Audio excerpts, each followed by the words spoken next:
Thinking of Holland, I picture broad rivers meandering through unending lowland. Rows of incredibly lanky poplars, huge plumes that linger at the edge of the world. In the astounding distance, small holdings that recede into space throughout the country. Clumps of trees, townlands, stumpy towers, churches, and elms that contribute to the grand design. A low sky, and the sun smothering slowly in mists, pearl grey, mother of pearl, and in every county the water's warning of more catastrophes, heard and heeded.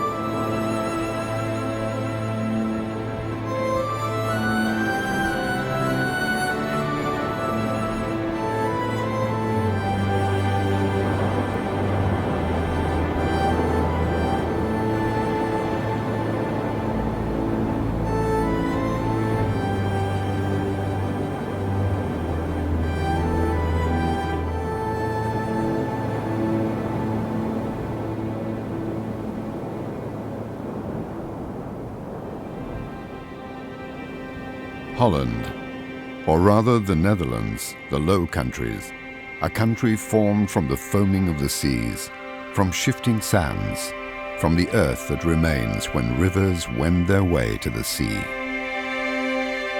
The Low Countries play an eternal game with the seas and the rivers, a game where low-level land rises slowly from the water, over centuries, over millennia, to submerge once more in a hurricane.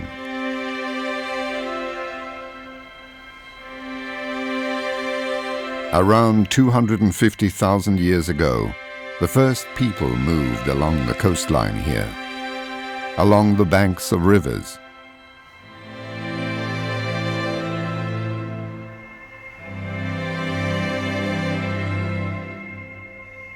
And later, over higher, sandy ground.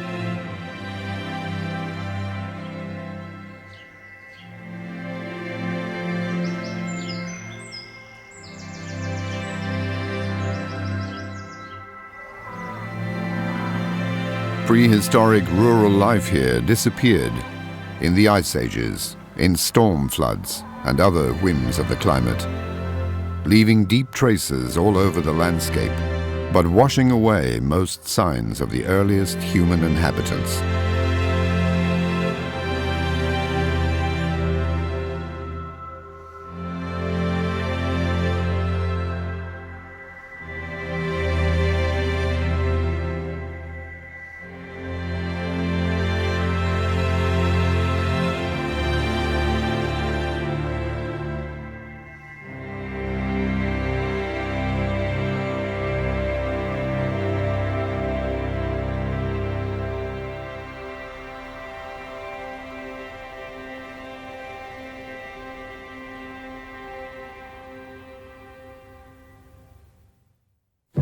Around the time of Christ, Roman legions conquered the Low Countries. For 3 centuries, the Rhine marked a frontier of the Roman Empire. The refined culture of the Romans came and went. A glimpse of the farming way of life that remained can still be seen in open-air museums. In the early Middle Ages, the climate here was wild and wet. After the 7th century, a more temperate climate prevailed. British monks then made their way through the Low Countries to establish their Christian churches and monasteries. The church stood at the very heart of hundreds of new villages and towns.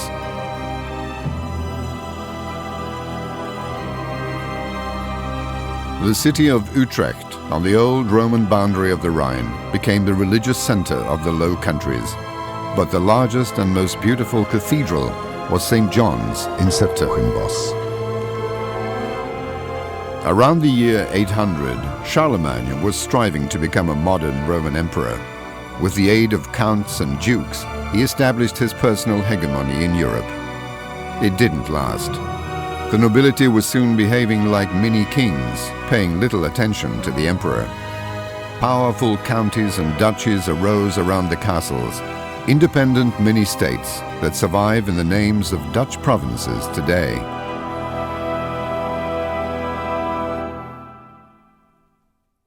In the late Middle Ages, the nobility and the clergy broke free of their bonds of service. A third group emerged, accumulating wealth and power, the bourgeoisie, made up of the merchants along the coasts and riverbanks. The Dutch land of water became a land of towns and cities.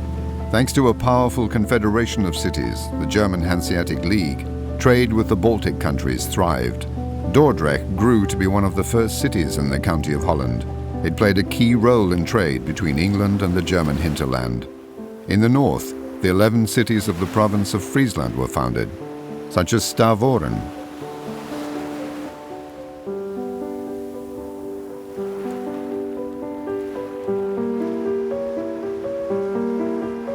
and Hindelopen, whose harbors today serve pleasure craft.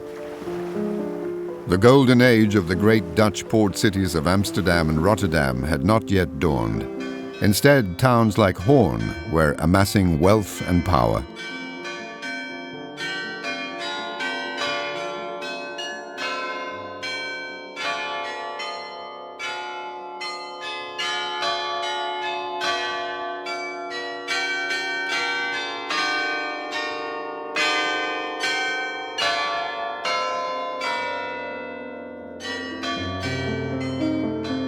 There was also Enkhuizen, which is still flourishing today thanks to water sports. This growing prosperity soon attracted the attention of pirates along the coast and other warlords. The towns and cities became military strongholds designed to protect the population.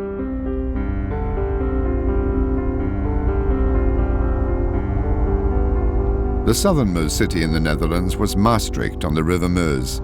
It was founded in the Roman period, and a few centuries later became one of the first bishoprics in the Netherlands. Nowadays, it's a center for active learning, and with the central square as its beating heart, for leisure and tourism.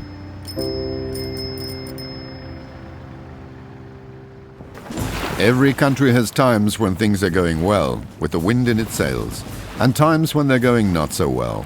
The 80 Years' War, 1568 to 1648, was one of the hard times. From this city of Breda in Brabant, a noble family established its power in the Netherlands. Its most famous son was Prince William I of Orange. There was a struggle against King Philip, a strict Catholic. William of Orange knew that he had the backing of both the nobility and the bourgeoisie in the towns and cities of the Netherlands. The fate of the city of Alkmaar, which managed to hold off a Spanish siege, is better. This revolt would ultimately lead to the independent Republic of the Seven United Netherlands. William of Orange had to pay for the war with his life. He was assassinated in Delft in 1584. The catacomb of the Orange family lies beneath the new church on the Great Market in Delft. The Orange dynasty has played a prominent role in the Netherlands for 5 centuries. At the end of the 17th century, William III of Orange had this palace built, Het Loo. The current queen, Beatrix, grew up here at Soestdijk Palace. The Royal House of the Netherlands is a national symbol with an international profile. Another iconic symbol is the national capital, Amsterdam.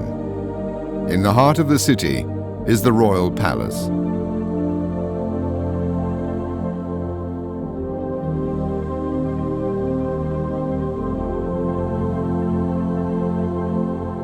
There's also the Amsterdam National Museum and the National Treasury, reminders of the heyday of power in the 17th century, the Dutch Golden Age. The wealth came in from overseas, first from trade in Europe, and then in the course of the 17th century from trade with Asia, Africa, and the Americas. The Dutch became the best shipbuilders and sailors in the world. In fact, with its merchant and war fleets, the Netherlands became the most powerful country in Europe.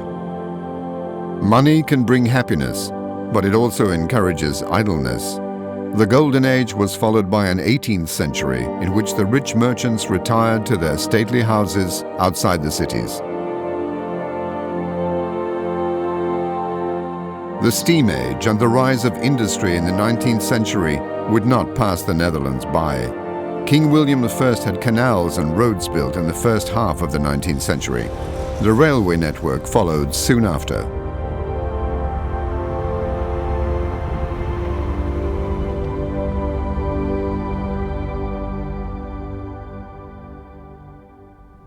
These modern times also brought periods of great destitution, as in the Great Depression of the 1930s.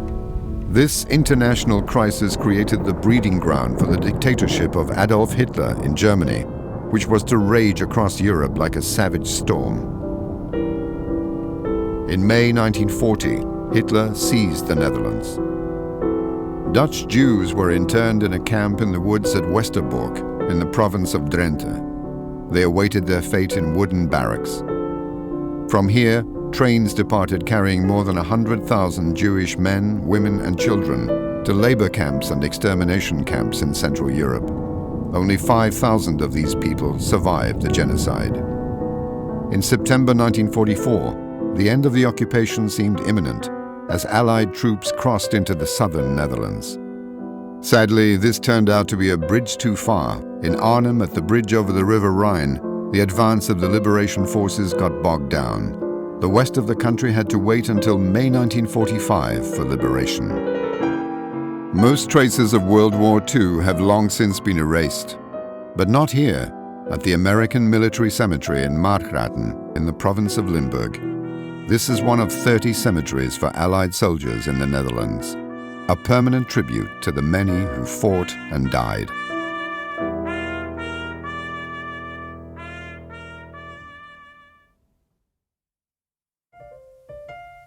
Reconstruction was slow to get going after World War II, but progress finally began to gather momentum in the 1950s and 60s. Post-war developments, with their dead-straight streets, their orange-peaked roofs and their typically Dutch back gardens, and then the blocks of flats that sprang from the ground like giant mushrooms. The population grew from 10 million in 1950 to around 16 million today. A traditional and obedient society cast off its chains in the 60s and 70s. The impact was also felt in the urban renewal and architecture that are now so characteristic of the modern Netherlands.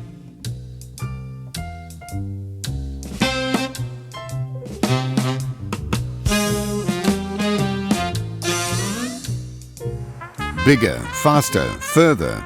Billions worth of investment in accommodation, roads, railways, airports and ports have also helped put the Netherlands on the map.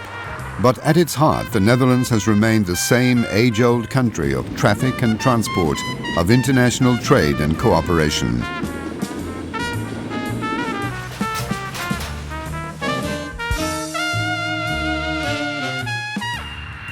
The Amsterdam region, with its international airport Schiphol, is experiencing a new golden age.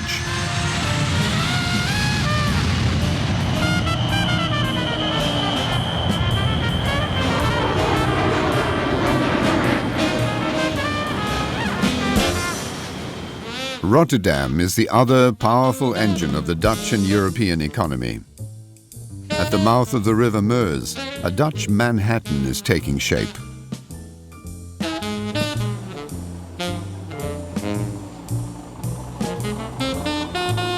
Rotterdam is by some distance the largest port in Europe and currently the third biggest in the world.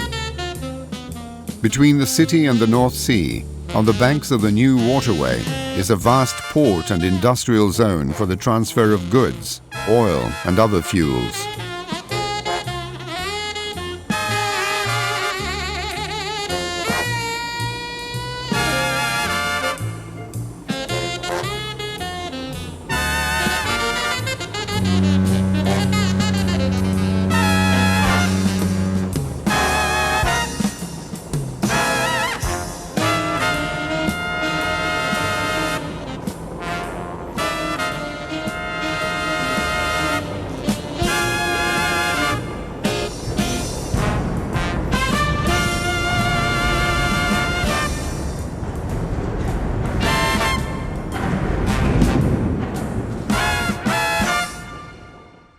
With a gross domestic product of around 570 billion euro and a strong social security system, the Netherlands is in the top 10 most prosperous countries in the world.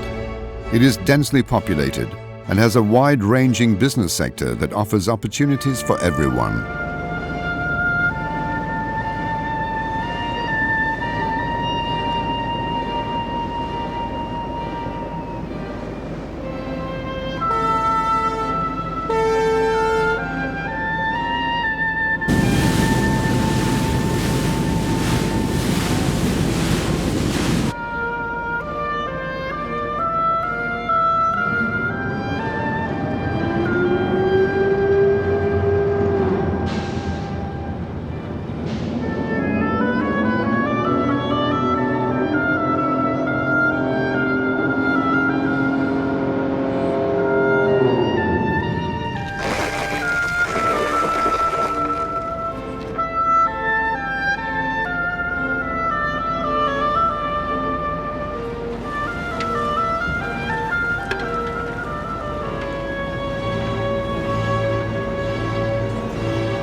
In the village of Slochteren in Groningen province, a source was discovered in 1959 that has brought great wealth to the Dutch economy: natural gas.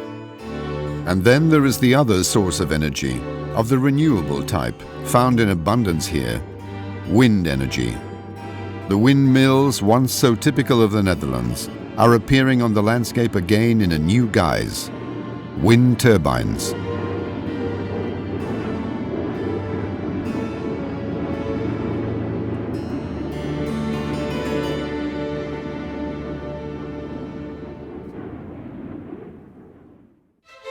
Where a third of a country's area is located far below sea level, it has to protect itself with extensive waterworks.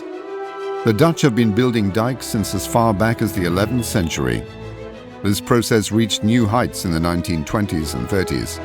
On the boundary of the Waddenzee and the Zuiderzee, a 30-kilometer-long afsluitdijk, or enclosing dike, sprang up. Since its construction, the dike has protected the north, the center and the east of the Netherlands from flooding. The former Zuiderzee, meaning Southern Sea, became the IJsselmeer, or IJssel Lake.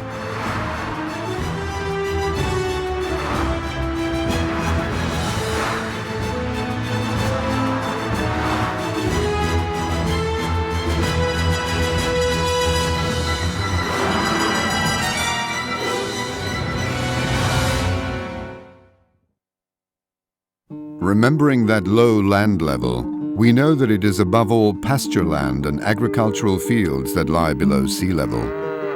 We're looking at a typical Dutch polder landscape, with cows grazing and farmers making hay, in a setting where time seems to have stood still.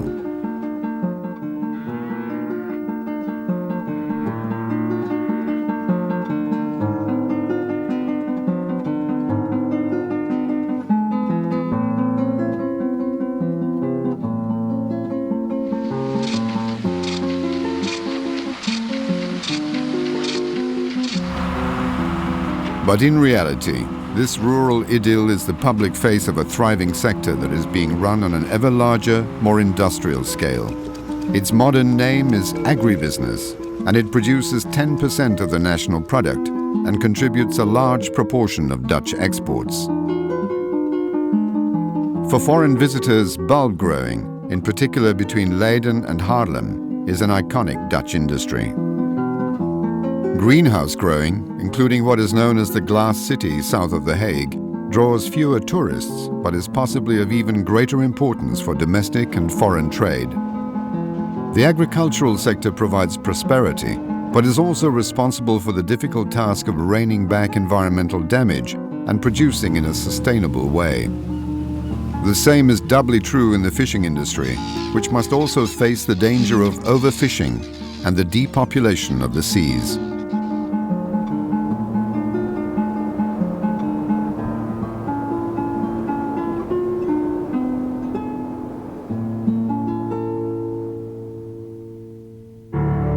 And this is the view on offer in these eternal lowlands in the 21st century, a Netherlands of skyscrapers and office blocks.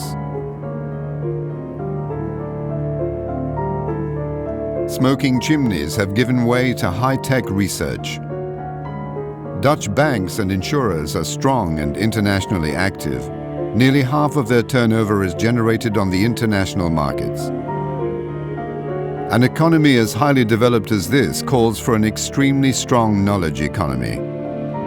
High-quality universities and technical colleges can be found in nearly every Dutch town, such as Leiden, which has the oldest university in the Netherlands. And there are university medical centers in Amsterdam, Rotterdam, Groningen, and 5 other Dutch cities. The knowledge society that is the Netherlands today is also an information society, where 9 out of 10 households have an internet connection, and television production companies in Hilversum, Aalsmeer, and Amsterdam play a key role in the international media world. But enough of work. It's time to relax. The Netherlands has water aplenty for swimming and sailing, and it's close to where everyone lives.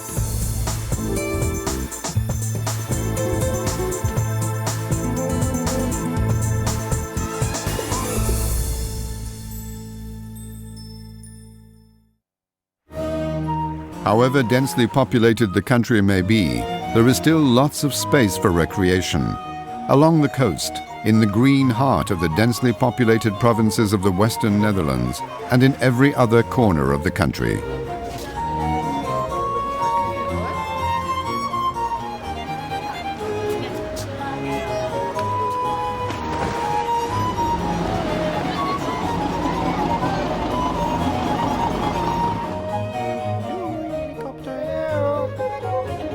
The fairy tale and amusement park Efteling in Kaatsheuvel in Brabant is the most popular attraction in the country.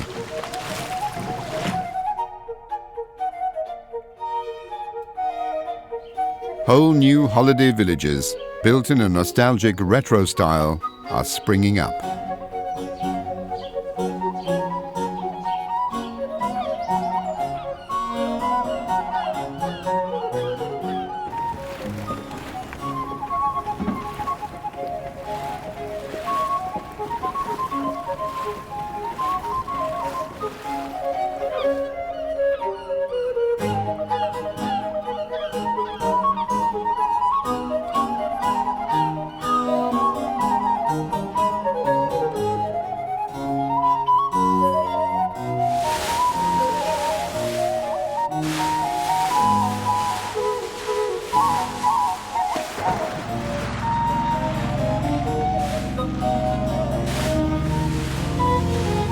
If it can move, it will move. Well into old age, nearly everyone in the Netherlands has a bike.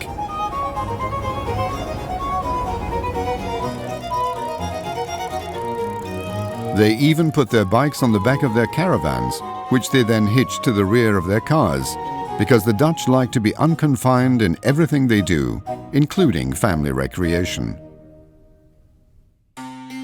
For centuries, the Dutch have traveled far beyond their borders. And the Netherlands has also attracted migrants, a development that comes in waves, and sometimes shock waves. In less than half a century, the makeup of the population has drastically changed. Through hundreds of thousands of Dutch people with roots in the former colonies, through the families and descendants of Turkish and Moroccan immigrant workers, through refugees from countries ravaged by war and want. This rapid change in the makeup of the population has not happened without creating tensions within society and concern about national identity. At the same time, there is an increasingly strong orange spirit that not only reflects the royal family, but finds expression above all in top-level sport and especially in and around football. The Netherlands' colourful football teams occupy 4th place in the world rankings drawn up by FIFA.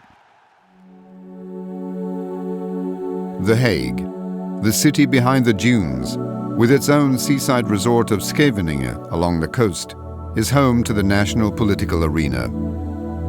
The Queen, the government of the Netherlands, the ministries, the parliament, the most important courts, advisory bodies and think tanks are all to be found cheek by jowl in just a few square kilometers. The government and the parliament meet at the Binnenhof, or Inner Court. This centuries-old castle complex is located in the center of The Hague, not only the seat of the Netherlands government, but also holder of the title Capital of International Law. The UN's International Court of Justice and the International Criminal Tribunal for the former Yugoslavia are both located in the city. Land borders are seldom fixed in perpetuity. National politics and economics are increasingly a question of international cooperation. The boundaries between land and water, too, are far from permanent, given the other worldwide trend, the Earth's climate, which is getting steadily warmer. The residents of the Low Countries already have enough reason to stay alert. Dutch history teaches that water is at once friend and foe, that living and working in a land of water is good, but requires constant vigilance. The voice of the water made itself heard with massive impact during the last great floods of 1953. In the wake of this catastrophe, the Dutch constructed a new wonder of the world, building hundreds of kilometers of new dikes and dams to hold back the sea. All of this, and so much more, is what has shaped the Netherlands into the country it is today. A country where everything and everyone has evolved over the centuries and will continue to evolve. The water, the land, the water. But not the clouds, which will always chase across these lowlands, filtering the heavenly Dutch light. And not the prehistoric Dutch landscape, which will always be there for anyone who wants to see it. A country that lets itself be shaped and molded to repulse those who would besiege it. A country reflected in water and sky. A country that turns water into land. That is the Netherlands. Or just call it Holland. Go on. Why not?